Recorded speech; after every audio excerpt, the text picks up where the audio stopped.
किसी के आगे हम स्तुति करते, उसके पीछे फिर एक दूसरा है, इसके ये तो ठीक है, मुख पर बोलना पड़ता है, बाकी हम जानते हैं साहब। मेरे फ्लावर्स, दुनिया भर के मेरे फ्लावर्स, एक वस्तु सीखना जो मैं सीखने की कोशिश कर रहा हूं, षड मंत्र धारण करना। जीवन में कभी षड्यंत्र नहीं धारण करना। प्लीज लिसन मी,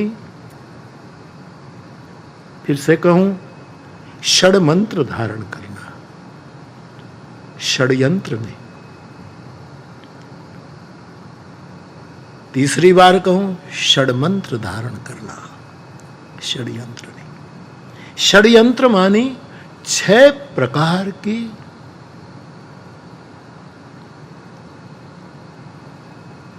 गिनती के साथ रची गई योजना, सोच समझ करके बनाई गई योजना, उसको कहते हैं षड्यंत्र। वैसे युद्ध में भी होती है, हर एक क्षेत्र में होती है दुनिया, एक परिवार में भी होती है। लोग षड्यंत्र बना देते परिवार में, किसी से ये है तो ये लोग भाई भाई के बीच में षड्यंत्र कर लेते, ये होता है।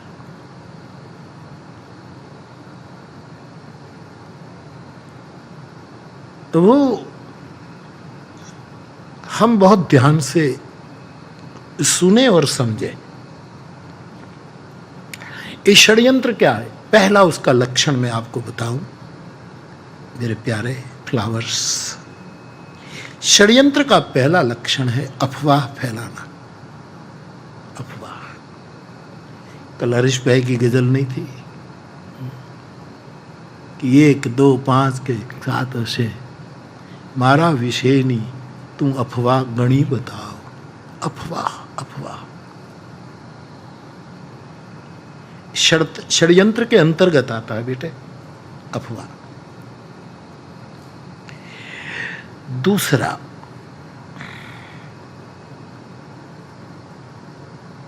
धन का, पद का और प्रतिष्ठित लोगों का आश्रय लेकर बनाई गई योजना उस षड्यंत्र का दूसरा कदम है। ये लगे कि ये आदमी हमें साथ दे दे तो काम बन जाए, उसका धन थोड़ा हमारे उपयोग में आ जाए तो हम उसका बहुत प्रचार कर लें, ये हो जाए।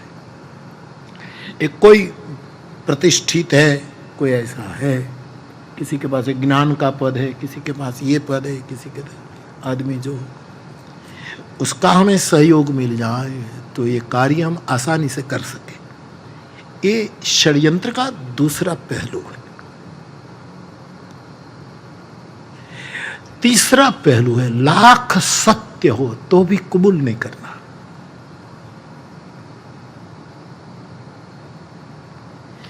युग बीते साहब, लेकिन घुवड़ों ने माना ही नहीं कि सूरज है। जथा उलूक तम पर नेहा। आज भी और आने वाली युगीन काल गणना में कोई घुवड़ को, उल्लू को कहे कि भाई सूर्य है, तो उसकी पूरी पीढ़ी मानने वाली नहीं। सूरज है, उसको तम पर नेहा। लाख सत्य आप उच्चारित करो तो भी उसको स्वीकार नहीं करना। ये षड्यंत्र का तीसरा एक पद है। ऐसे समय में चुप हो जाना।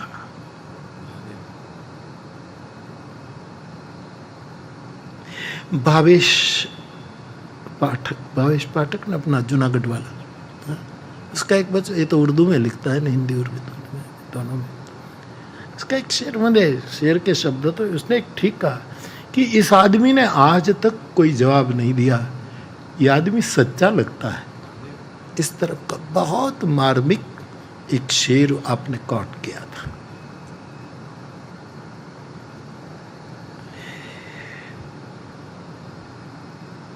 तो अफवाह, कुछ उससे हमारा काम बनेगा, उसका सहयोग लेकर षड्यंत्र आगे बढ़ाना। तीसरा किसी भी हालत में परम सत्य हो तो भी सत्य कबूल न करना, उल्लू की तरह।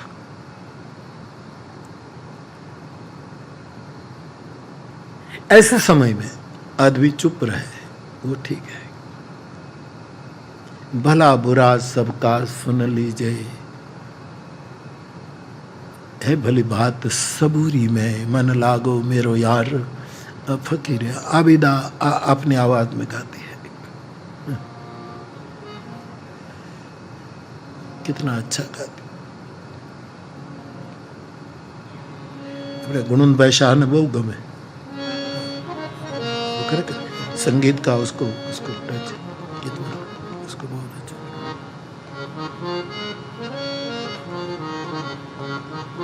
कई लोग गाते हैं अच्छे, एक उसका एक वो चला है बहुत, सलाम।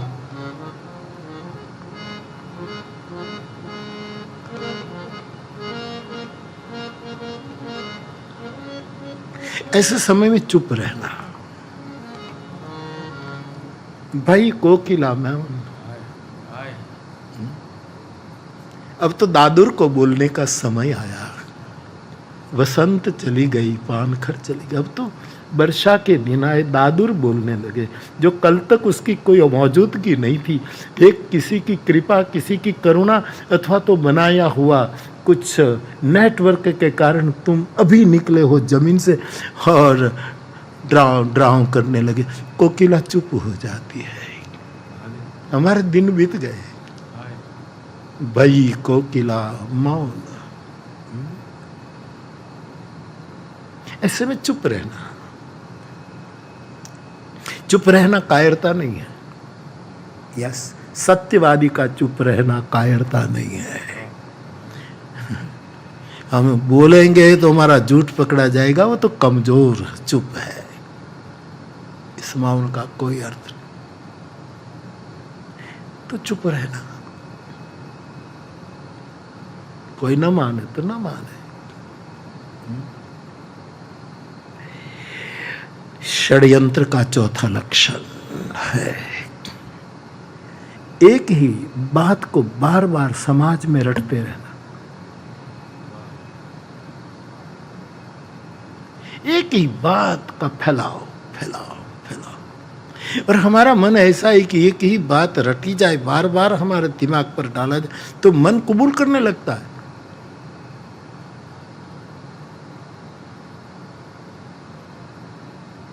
वो वार्ता नहीं है कि वो बकरा लेकर जा रहा था एक आदमी, और एक आदमी रास्ते में मिला, उसको लगा, 3-4 लोगों ने लगा कि ये बकरा ले ले इसके पास, लेकिन कैसे ले, तो वो तो बकरा लेकर निकला था। तो एक आदमी जो षड्यंत्र रचा था, इसमें से एक पहला है, भाई साहब ये कुत्ता कितने रुपये में खरीदा है? उन्होंने कहा कुत्ता नहीं है यार, ये बकरी है, बछड़ा बकरी का वो है, और हमने खरीदा। यार ठीक है, आपको आपका माल है, लेकिन ये कुत्ता काले रंग का कहाँ से ले आए? आदमी आगे निकल गया। एक मोड़ पर दूसरा षड्यंत्र रच करके बैठा था। अरे भाई साहब अच्छा है कुत्ता, वो विदेशी लगता है, किससे खरीदा, कितने में खरीदा? उसने कहा भाई साहब आप क्यों, आज कौन सा दिन है, ये कुत्ता नहीं है बकरी है। न मानो तो आपकी मर्जी, आप मालिक है, लेकिन है तो बहुत सुंदर है, वाह वाह। वो चलने लगा। चौथे मोड़ पर बनाई योजना के मुताबिक एक चौथा आदमी आ गया। भाई साहब ये बहुत अच्छा कुत्ता है, हमें खरीदना है, कितने में दोगे? अरे उसने कहा कि ये कुत्ता नहीं है यार, न बेचना हो तो मना करो, बाकी हम खरीदना चाहे, बहुत प्यारा है। फिर आगे निकल गए। अब धीरे धीरे उसको डाउट होने लगा कि बकरी है कि कुत्ता है। तो नीचे उतार कर देख रहा है, लेकिन नहीं है तो बकरी। ये लोग अंधे लोग हैं। आगे गया तो टुकड़ी का एक सदस्य फिर मिल गया। उसने कहा, भाई साहब ध्यान रखना, हड़कायु लागे से। हड़कायु नाम पकड़ाय, हड़कायु कईडू है એને પકડી રાખવું પડે.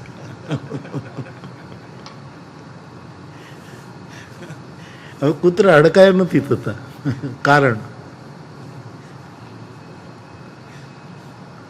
कुत्ता ने हड़कवा नहीं हुआ, क्योंकि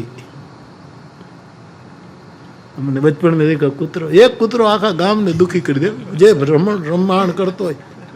રામજી મંદિર ઉપર અમે બધા ચડી જઈ, ને પછી કોળીના કૂટમાં જાય, ત્યાંથી ગોધંડા પાદરે જાય, ત્યાંથી આમ અતીતની અમારા અતીત સમાજની વાડીમાંથી જ્યાં ત્રિલિંગ મહાદેવ હરિજનવાસ ત્યાંથી થઈને ત્રિલિંગ મહાદેવ થઈ, આને પાછો ખોડિયારમાંના ચોકે થઈને શંકર ભગવાનના દેવળે થઈને વળી પાછો ગામના ચોરે આવે, ત્યાંથી વળી નેમચંદ કાકાની દુકાન પાસેથી સીધો પડે હીરાચંદ મોતીચંદની દુકાનની પાસે લાર નાખતો નાખતો વળી પાછો આગળ આવે ને વળી પાછો રામજી મંદિર આવે, જ્યાં તો બધા ચડી જાય. એમાં કોકને અડી જાય. કોઈ અડકાયું નથી થતું. आखिर में ये कहानी कहती है कि आदमी को अपनी बकरी पर पूर्णतः डाउट हो गया. उसने कहा कि मैं ही गलत हूँ.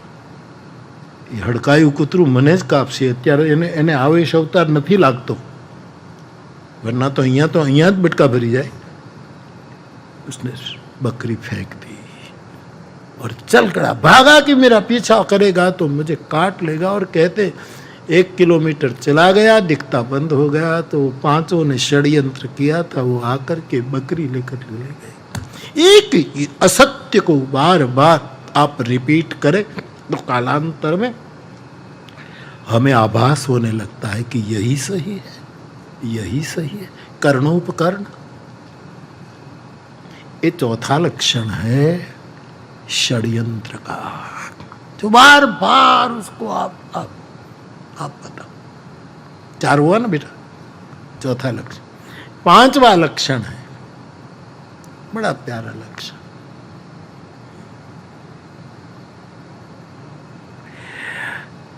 तुम जिसके आश्रित हो ना, तुम जिस गुरु के हो, ये गुरु तो बिल्कुल भयंकर आदमी है, तुम इसकी शरण में क्यों गया?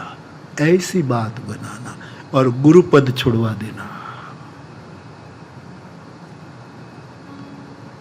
कई लोग ऐसे मुझे मिलते हैं जो कहते हैं हमारे गुरु के बारे में उसने ये कहा, अब उसकी शरण में रहे कि न रहे, हमने उसकी माला पहन ली थी. हमारे कलकत्ते में भी कई ऐसे घटना घटी है. फिर वो कंठी फेंकने की तैयारी में भी चले जाते हैं, ऐसा होता है. अपने आस्था पर प्रहार करने का एक योजनाबद्ध तरीका,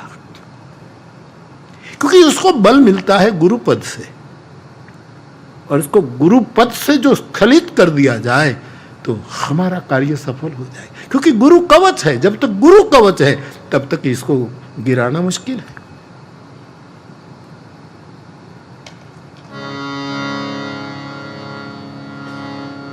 कवच या भेद विप्र गुर पूजा,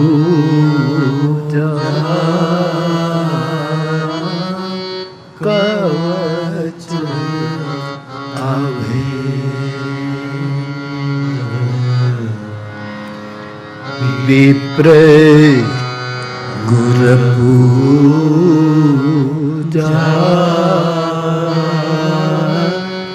ऐसा विजय उपाय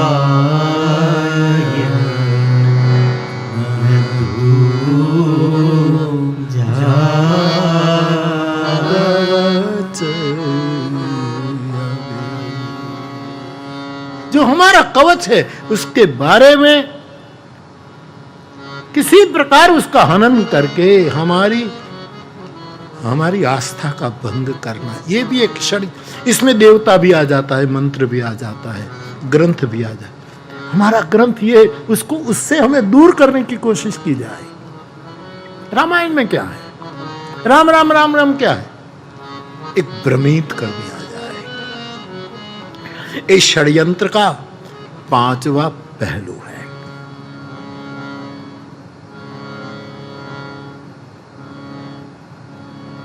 फिर ये ऐसी योजना संक्रामक बन जाती है, संक्रामक बन जाती है। भगवान भरत को कहते हैं, भरत क्यों चिंता करते हैं? हमारे पर हमारा गुरु है, हमारे माथे पर वो है।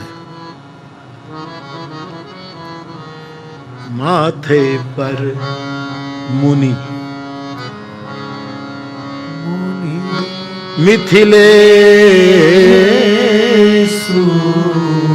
हमहि तुम्हारी सपने न कले।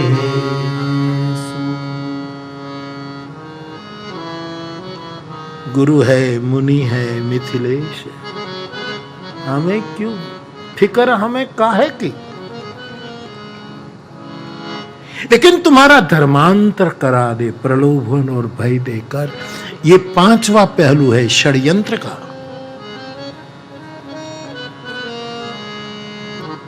हम वैष्णव हैं, राम कृष्ण के सिवा हम किसी की पूजा नहीं कर सकते। शिव क्या है? ऐसा शिव की इष्ट प्रीति में छेद डालने की योजना, ये षड्यंत्र है, ये धार्मिक षड्यंत्र है। तुम्हारे मंत्र को निम्न बता करके, इसमें क्या रखा है?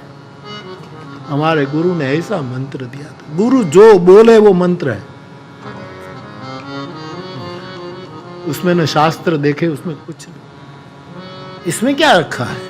इसमें क्या, उसी समय कुछ भी कहे, क्योंकि यही तो उसको पता है कि उसका गुरु ही कवच है, उसको तोड़ दिया जाएगा। जिस दुर्ग में ये सुरक्षित है, दुर्ग में छेद लगा दिए जाए, श्रद्धा तोड़ी जाए। कई लोग अपने अपने प्रचार के लिए दूसरों की कितनी श्रद्धा को तोड़ने का नेटवर्क बनाते हैं। धर्मांतर क्यों होता है दुनिया में? क्यों होता है?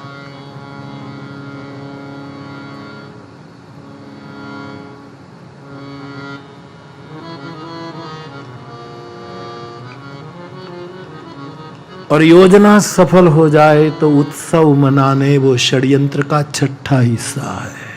हाँ, हमारा नेटवर्क सफल हो गया, देखा ना, हाँ, करके दिखा दिया ना। ये आखिरी दूसरों को दी आपत्ति जिसको उत्सव लगे, दूसरे की विपत्ति को जो वैभव समझ ले, इस षड्यंत्र है। कथा में है, कथा गाते हैं, सुनते हैं। जीवन में कथा रस देती है, स्वाद देती है, गंध देती है,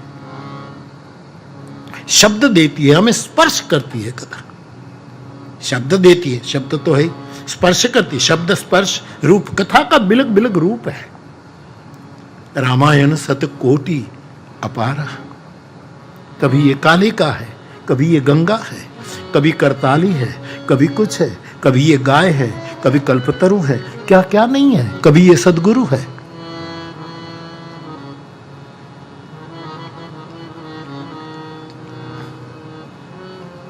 कई रूप में है।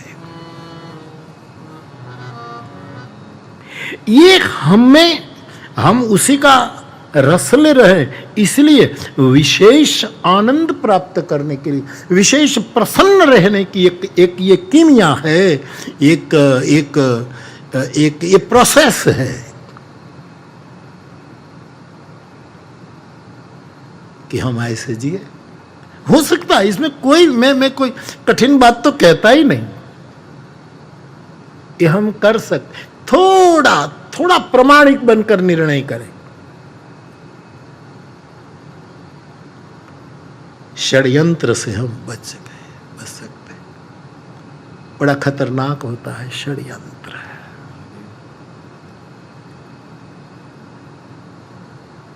बाप, बेहतर है कि षड्मंत्र धारण करें। षड्मंत्र यानी 6 विचार, और षड्मंत्र यानी षडाक्षर मंत्र। ये सब सोमनाथ की स्मृतियां हैं।